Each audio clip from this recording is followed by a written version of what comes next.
Hi there, today I'm going to talk about the part of a speech.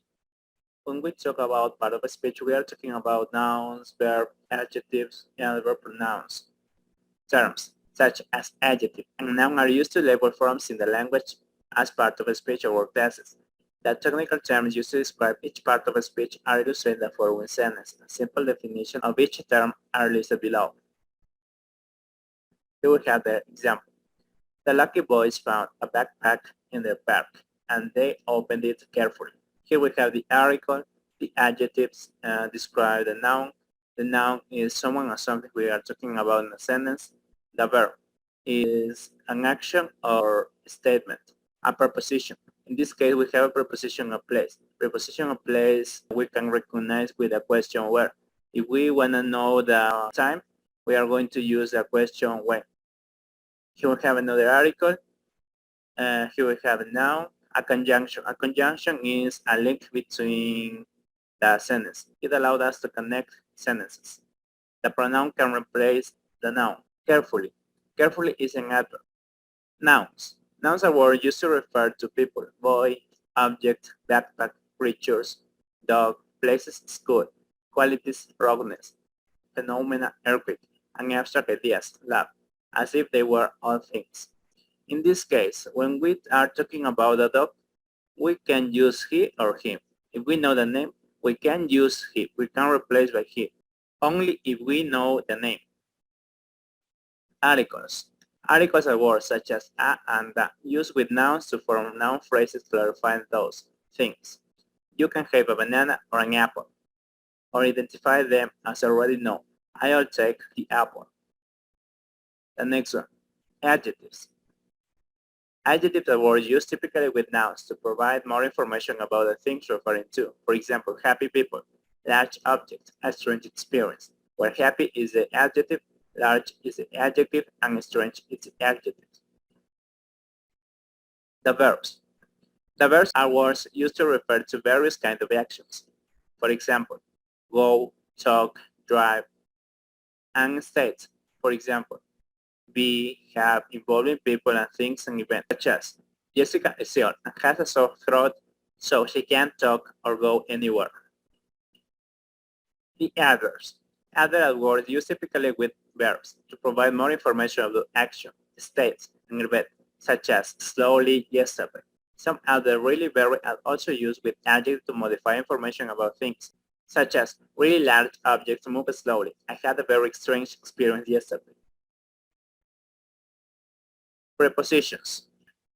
Prepositions are words such as at, in, on, near, with, without, used with nouns in phrases providing information about time, for example, at 5 o'clock in the morning, in the afternoon, place, on the table, on the floor, near the window, and another connections, with an add, without a thought, involving actions and things.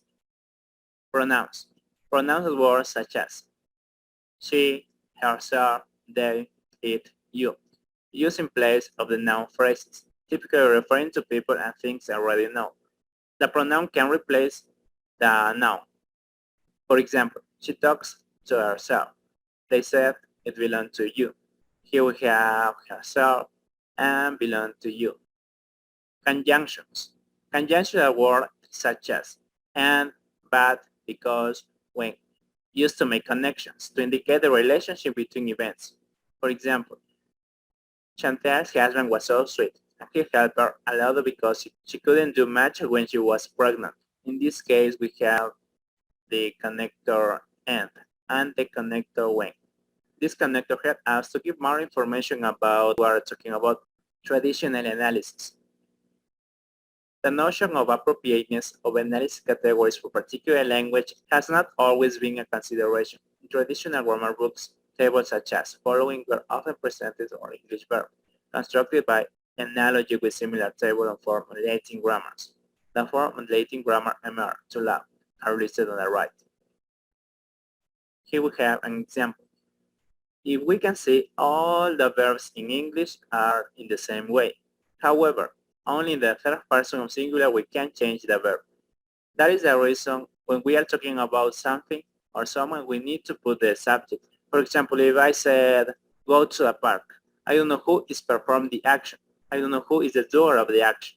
So that is the reason I need to put the subject to recognize from who are talking about in the sentence.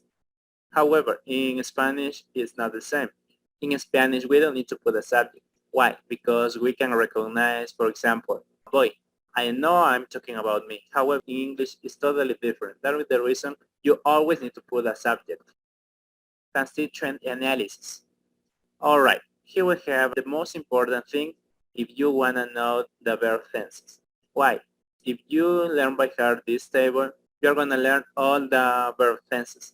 For example, here we have two articles and then. The next one, we have an adjective. The structure in this sentence is the article, the adjective, and the noun. The next one, we have the verb. In this case, is a past tense. In the next one, we have an article, the article a. We have a noun. In this part, we have an adjective and another noun. In the next one, in the complement, we have the connectors to, in, with. We have an article, we have another article, and finally we have an adverb. And that's it. If you learn by heart this table, you are gonna learn all the verb tenses. If you have any doubt, let me know or get in touch with me when you want.